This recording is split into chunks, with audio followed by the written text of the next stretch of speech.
नमस्कार प्रेक्षकांनो, या मालिकेच्या आजच्या जबरदस्त भागामध्ये अतिशय रंगतदार आणि जबरदस्त असा ट्विस्ट प्रेक्षकांनो आपल्यासमोर आलेला आहे.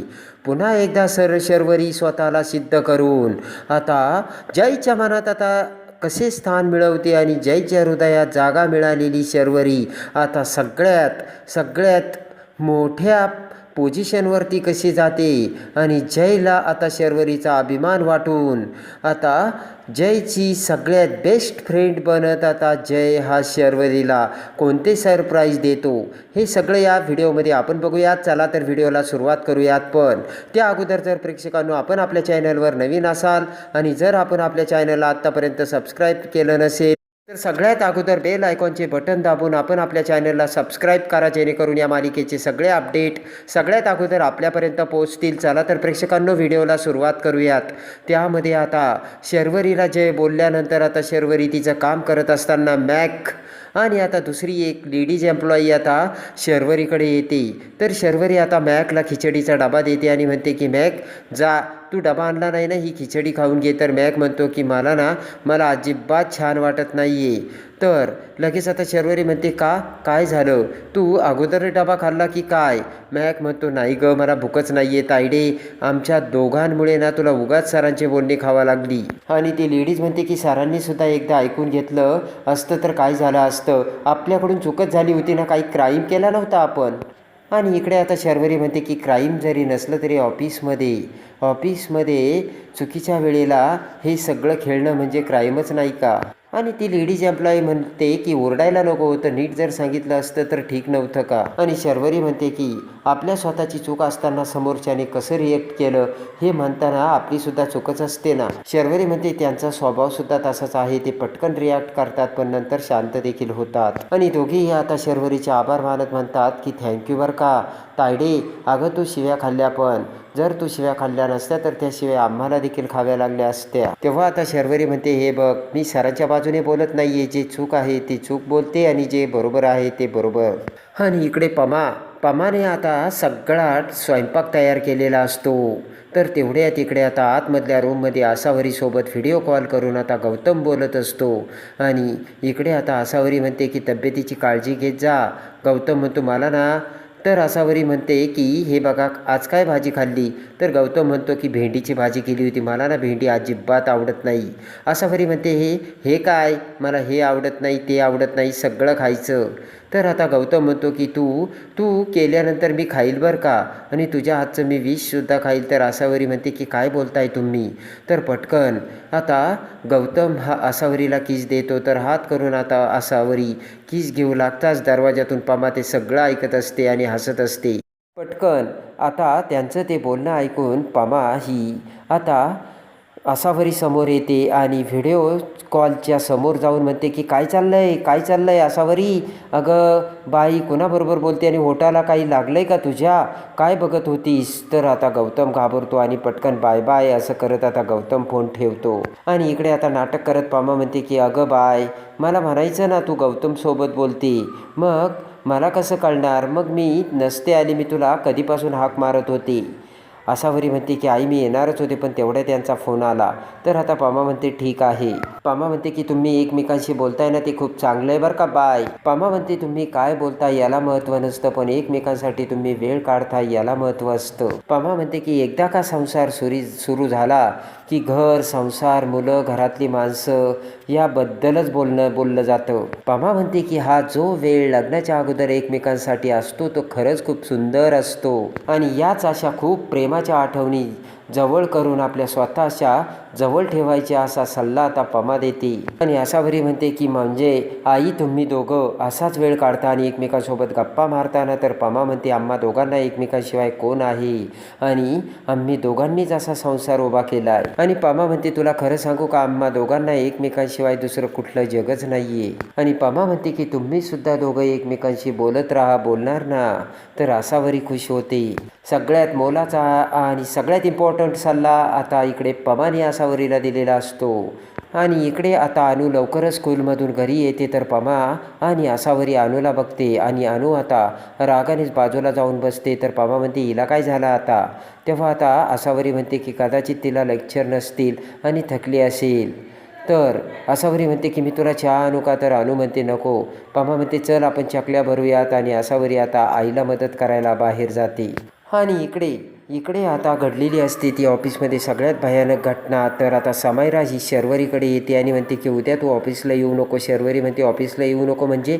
समायरा म्हणते की इथे येऊ नको म्हणजे तुला ना डायरेक्ट ना उद्या मिसेस चौधरींना भेटायला जायचं आहे आणि तेही मम्मासोबत. आणि शर्वरी म्हणते तेजस्वी मॅमसोबत. तर समायरा म्हणते यस, त्यांना नवीन प्रोजेक्ट हँडल करायचा तेव्हा त्यांनीच मला तुला तिकडे पाठवायला सांगितलं आहे. शर्वरी म्हणते की पण इथेसुद्धा मला ऑफिसमध्ये काम आहे आणि मी साक्षी ऑर्गॅनिकसाठी काम करते, खानोलकरांच्या रेस्टॉरंटसाठी नाही. समायरा म्हणते तू कॉन्ट्रॅक्ट नीट वाचलं नाही का? तुझं कॉन्ट्रॅक्ट खानोलकर इंडस्ट्रीजसोबत आहे. समायरा म्हणते की खानोलकर इंडस्ट्रीजचं कोणतं जरी काम असेल तर तुला ते करावंच लागणार आहे. शर्वरी म्हणते ठीक आहे, मी जय सरांना सांगून येते. तर समायरा म्हणते की हो ते गेला आहे, कधीच गेला आहे. आणि समायरा म्हणते की जर आता तू जा घरी आणि उद्या 9:30 वाजता निघ बरं का, मम्माला लेट चालत नाही. आणि ही फाईल धर, यामध्ये प्रेझेंटेशनसुद्धा तुला द्यायचं आहे. तर शर्वरी ती फाईल घेत म्हणते की ओके. आणि शर्वरी तेथून निघून जाताच इकडे आता जय हा बाहेर येतो आणि समायराकडे बघत म्हणतो की काय गेले का सगळे? तर समायरा म्हणते हो. तर जय म्हणतो शर्वरीसुद्धा गेली का? तर समायरा म्हणते हो, काही काम होतं का? तर आता जय म्हणतो हा होतं ना. तर समायरा म्हणते मला सांग. तर जय म्हणतो की नाही इट्स ओके. जय म्हणतो मला वाटलं ती असेल म्हणून मी विचारलं. आणि जय म्हणतो बोलतो तिच्याशी आज लवकर गेली तर. आणि जयला आठवतं आपण शर्वरीला बोललो होतो तुम्ही कंपनीत काम करता, शाळेत जात नाही, शेवटच्या बँचवर बसून गप्पा मारायला आणि खेळ खेळायला. हे आता जयला आठवतं. आणि जर तुम्हाला कामाची इच्छा नसेल, नोकरीमध्ये इंटरेस्ट नसेल तर बाहेर जायचं, हे शब्द आता जयला आठवतात. आणि ते आठवतात जय विचार करतो की म्हणजे ही शर्वरी परब मला माझ्या बोलण्याला चिडून गेली की काय? आणि तेवढ्यात आता जय तेथून निघून जाताच आता समायरा म्हणते की तेजू मॅम तुमचा मेसेज मी शर्वरी परबला पोचवला आणि त्या कटकट करून गेल्या. तर तेजू म्हणते की गुड, व्हेरी गुड. आणि इकडे आता शर्वरी ही घरी येते आणि प्रेझेंटेशनचं काम करू लागते. तर सुभाष आता नोकरीवरून भिजत घरी येतो. सुभाष म्हणतो काय चाललंय शेरू? तर शर्वरी म्हणते की पप्पा मला तेजस्विनी काकीसोबत मिटिंगला जायचं आहे. तर पम्मा म्हणते अच्छा, म्हणूनच काही खाल्लं नाही, कपडे बदलले नाही आणि आली तशी काम करते. शर्वरी म्हणते की तेजस्विनी काकूने मला का बोलावलं तेच काही कळत नाहीये. शर्वरी म्हणते म्हणूनच मला थोडं टेन्शन आलंय. शर्वरी म्हणते कंपनीच्या कॉन्ट्रॅक्टमध्ये आहे ना मी, म्हणून ते म्हणेल तिकडे जाऊन मला काम करावं लागतं. शर्वरी म्हणते तेजस्विनी काकू कशा आहेत माहिती ना, उगाच आपल्याकडून चूक व्हायला नको मला असं वाटतं. आणि शर्वरी म्हणते ते असलं की थोडं टेन्शन येतंच. सुभाष म्हणतो तुझं बरोबर आहे, पण तू का तिकडे जातेस? तुझं काम ऑफिसमध्ये आहे ना, कामाला जायचं आणि सरळ घरी यायचं. आणि सुभाष म्हणतो की हो मी आलोच आणि तू टेन्शन घेऊ नको. आणि सुभाष आतमध्ये जातो. आणि इकडे आता पटकन जय हा शर्वरीचाच विचार करत बेडरूममध्ये एरझऱ्या मारत असतो. तर तेवढ्यात मॅकचा आता जयला फोन येतो. तर जय म्हणतो बोल रे. तर मॅक म्हणतो की हा सर उद्या ना एंटरप्राइजेसचे जे मॅनेजर आहे ना त्यांचा मेल आला होता, ते उद्या मीटिंगला येणार असल्याचे आता मॅक बोलतो. आणि जय म्हणतो मेल तुला आलाय? तर लगेच आता मॅक म्हणतो हो मलाच आला होता मेल. तर जय म्हणतो की मेल शर्वरीला यायला पाहिजे होता ना, तुला आला? मॅक म्हणतो की शर्वरीलाच मेल आला होता पण तिने मला पाठवला आणि मी तुम्हाला सांगतोय. जय म्हणतो की म्हणजे अच्छा ऑफिसमधून लवकर निघून गेली चिडून आणि घरी आता मेल आला, तो मेल तुला पाठवला आणि तुला सांगायला लावला तर? आणि जय म्हणतो मुळात एवढं चिडायची गरजच काय आहे? जय म्हणतो की म्हणजे माझ्यासमोर ऑफिसमध्ये काहीतरी चुकीचं घडतंय आणि मी बोलायचंच नाही का? आणि जय म्हणतो की म्हणजे मी बोललो तर लगेच तुम्ही चिडणार? आणि जय म्हणतो की उद्या मी ऑफिसमध्ये बोर्ड लावून ठेवणार आहे, मी फक्त एकटा काम करतो, तुम्ही बुद्धिबळ खेळत बसा. जय म्हणतो कारण तुम्हाला जर काही बोललं की लगेच तुम्हाला हर्ट होतो आणि तुमचा इन्सल्ट होतो ना. आणि लगेच आता इकडे मॅक म्हणतो की अहो सर पण शर्वरीना बुद्धिबळ खेळतच नव्हती. तर जय म्हणतो की मॅक मी स्वतः बघितलं. आणि लगेच आता मॅक म्हणतो की बुद्धिबळ खेळताना तिने माझ्या हातातून तो पॅड खेचून घेतला आणि मग तुम्ही तिला बघितलं. आणि मॅक म्हणतो खरं तर बुद्धिबळ मी खेळत होतो सर. मॅक म्हणतो की ते मी त्या स्त्रीबरोबर खेळत होतो, ते तुम्ही बघितलं, तिने खेचून घेतलं आणि तुम्ही तिलाच बोलले. तर जयला धक्का बसतो. मॅक म्हणतो की अर्थात ते चुकीचंच आहे पण सर त्यात तिची चूक नव्हती आणि मीटिंग खराब नाही झाली पाहिजे, मीटिंग व्यवस्थित झाली पाहिजे म्हणून तिने आबोला घेतला. मॅक म्हणतो की तायडी चांगली आहे पण सर तुम्ही तिला खूप बोलले तिची काहीच चूक नसताना. मॅक म्हणतो की मला माहिती आहे माझं आणि इस्त्रीचं चुकलं पण तुम्ही सुद्धा एवढं बोलायला नको होतं. आणि मॅक म्हणतो की ऐकताना सर, तर जय म्हणतो की हॅलो ठीक आहे बाय आणि जय फोन ठेवतो. जयला त्याची चूक आता कळालेली असते आणि जयला आता त्याची चूक कळता क्षणी जय आता घड्याळ बघतो आणि शर्वरीला फोन लावतो. पण आता इकडे शर्वरी झोपलेली असते आणि शर्वरीचा मोबाईल वाजत असतो आणि दुसऱ्या दिवशी शर्वरी आता तिचा आवरून तिला दिलेल्या लोकेशनवरती आता 9 वाजेपासून उभी असते. पण तेजस्विनी काही आलेली नसते.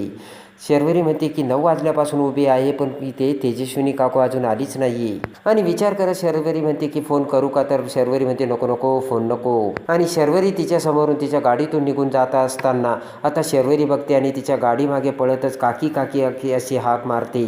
आणि इकडे आता जय दुसऱ्या दिवशी कंपनीत येतो तर मॅकसुद्धा आलेला असतो. जय आता शर्वरी आली नाही का विचारतो तर मॅक म्हणतो का, काही काम होतं का मला सांगा ना. जय म्हणतो की काल मीटिंगमध्ये काय केलंस.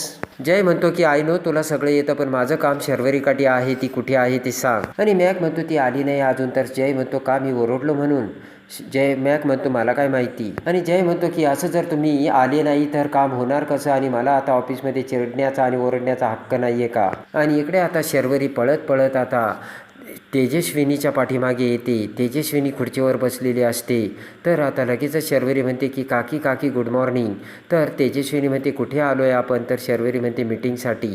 तर मग काकी काकी काय लावलं असे आता तेजस्विनी बोलते. तर शर्वरी म्हणते की सॉरी मॅम. आणि तेजस्विनी म्हणते की काय गं घड्याळ आहे ना तुझ्याकडे, मग कितीची होती मीटिंग. आणि आता तेजस्विनी म्हणते की मीटिंगला किती वाजता यायचं सांगितलं होतं आणि तू तर माझ्यापेक्षा लेट आलीस. आणि लगेच आता शर्वरी म्हणते की मी 9:30लाच आलेली पण समायराने मला सांगितलं होतं ना तुम्ही मला जिथून पिक करणार होते मी तिथेच होते. आणि शर्वरी म्हणते की तुमची गाडी समोरूनच गेली, म्हणजे तुम्हाला मी दिसले नाही आहे का. तर तेजस्विनी म्हणते ही समायरा पण ना.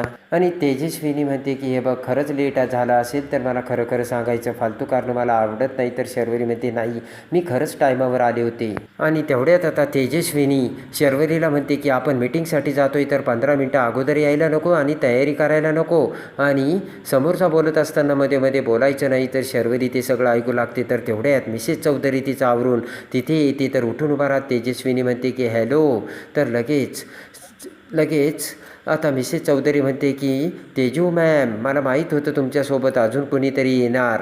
तर आता तेजू शर्वरीकडे बघत म्हणते की she is my office staff. आणि रागाने आता मिसेस चौधरी ही शर्वरीकडे बघते. तर तेजू हसू लागते आणि शर्वरीला सगळं लक्षात आलेलं असतं. अपमानाचा बदला घेण्यासाठी आणि त्या दिवशी इन्सल्ट झाला त्याचा बदला घेण्यासाठी आपल्याला मुद्दाम इथे आणलंय हे आता शर्वरीच्या लक्षात येतं. आणि त्यानंतर आता इकडे पटकन आता कॉफी घेऊन वेटर तिथे येतो. तर आता लगेच तेजू म्हणते की बरं झालं कॉफीसुद्धा आली. तर तेजू शर्वरीला म्हणते की जरा कॉफी ओतून देशील का. आणि शर्वरी आता त्या दोघींचे कप भरते आणि तेजूला एक कप देऊन दुसरा कप आता मिसेस चौधरीला देते. तर तो देत असताना एवढ्यात मिसेस चौधरीच्या साडीवरती त्या कॉफी सांडते. उठून उभा राहत आता चौधरी म्हणते की काही मॅनर्स आहे का नाही तुला. तर लगेच आता तेजू म्हणते की काय झालं.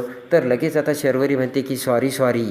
तर आता मिसेस चौधरी म्हणते की पायातली चप्पल पायातच ठेवावी लागते, ती डोक्यावर घ्यायची नाही कळलं का. आणि लगेच आता शर्वरीचा अपमान होताच आता शर्वरी रडतच ऑफिसमध्ये येते. तर जय शर्वरीला म्हणतो की तू आईबरोबर गेली होती ना तिथे काही झालं आहे का. तर डोळ्यातून अश्रू गाळत आता शर्वरी म्हणते की कधी कधी मी विसरते तुम्ही बॉस आहात आणि मी नोकर. आणि ते ऐकताच आता जयला धक्का बसतो. जय म्हणतो की मी माझ्या सगळ्या एम्प्लॉईला इक्वल समजतो आणि तू फक्त माझी कलिग नाही आहे तर तू माझी फ्रेंड आहे.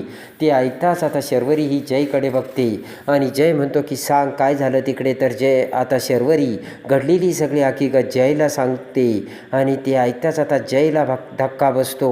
आणि लगेच आता जय हा मिसेस चौधरी आणि तेजूला ऑफिसमध्ये बोलावतो आणि ऑफिसमध्ये येताच आता तेजूला चुटकी वाजवत आता मिसेस चौधरीला धक्के मारून ऑफिसमधून बाहेर काढत आता मिसेस चौधरीबरोबरची ऑर्डर जयने कॅन्सल केलेली असते. आणि इकडे आता शर्वरीची माफी मागायला लावलेली असते. आणि तेजस्विनीला आता जयने शर्वरी ही त्याची फ्रेंड असल्याचे सांगून आता जयने तेजस्विनी आणि मिसेस चौधरीचा चांगलाच माज उतरवलेला असतो. तर कसा वाटला जय आणि कशी वाटली शर्वरी ते कमेंट्समध्ये नक्की कळवा. आणि या मालिकेच्या डेली अपडेटसाठी बेल नोटिफिकेशनवर क्लिक करून आपण आपल्या चॅनलला लाईक करा, सबस्क्राईब करा.